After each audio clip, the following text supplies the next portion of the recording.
कई साल पहले की बात है। एक गांव में उनिधर नाम का एक कुम्हार रहता था।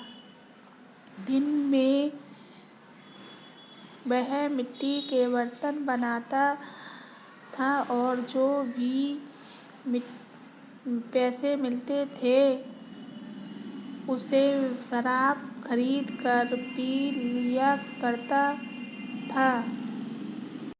एक रात वह शराब के नशे में अपने घर लौट रहा था। वह इतना नशे में था कि ठीक से चल नहीं पा रहा था। अचानक उसके पैर लड़खड़ाए और वह जमीन पर गिर पड़ा। जमीन पर कांच के टुकड़े पड़े थे जिसमें से एक टुकड़ा उसके माथे में घुस गया। उसके माथे में से खून बहने लगा। इसके बाद कुम्हार किसी तरह उठा और अपने घर की ओर चल दिया। अगले दिन जब उसे होश आया तो वह वैद्य के पास गया और मिट्टी करककर दवाई ली।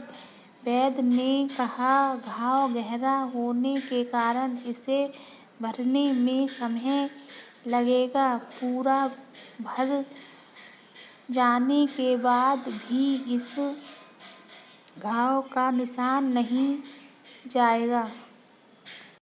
इसके बाद कई दिन बीतते गए। अचानक उसके गांव में भूखा पड़ गया। सभी लोग गांव छोड़कर जाने लगे। कुम्हार ने भी गांव छोड़कर जाने का फैसला किया और दूसरे देश की तरफ निकल गया। नए देश में जाकर वह राजा के दरबार में नौकरी मांगने गया। वहां राजा ने उसके माथे पर चोट का निशान देखा और सोचा, यह जरूर कोई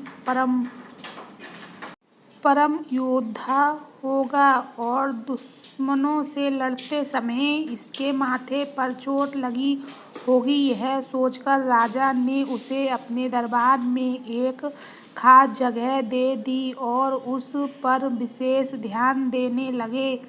यह देखकर राजा के दरबार के मौजूद राजकुमार, सेनापति और अन्य मंत्री उससे जलने लगे। इस पर कुम्हार ने सोचा कि अब वह राजा का भरोसा जीत चुका है और अब अगर वह राजा को सच बता देगा तो कोई समस्या नहीं होगी। यह सोचकर उसने राजा ने कहा, राजन, मैं कोई योद्धा नहीं हूँ, मैं तो एक साधारण सा कुम्हार हूँ।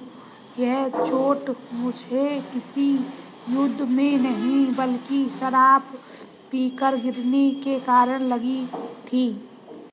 कुम्हार की यह बात सुनकर राजा को बहुत गुस्सा आया। उसने कहा, तुमने मेरा विश्वास तोड़ा है और मुझे छल कर दरबार में इतना ऊंचा पद पाया है। निकल जाओ मेरे राज्य से। कुम्हार ने राजा से बहुत मिन्नतें की।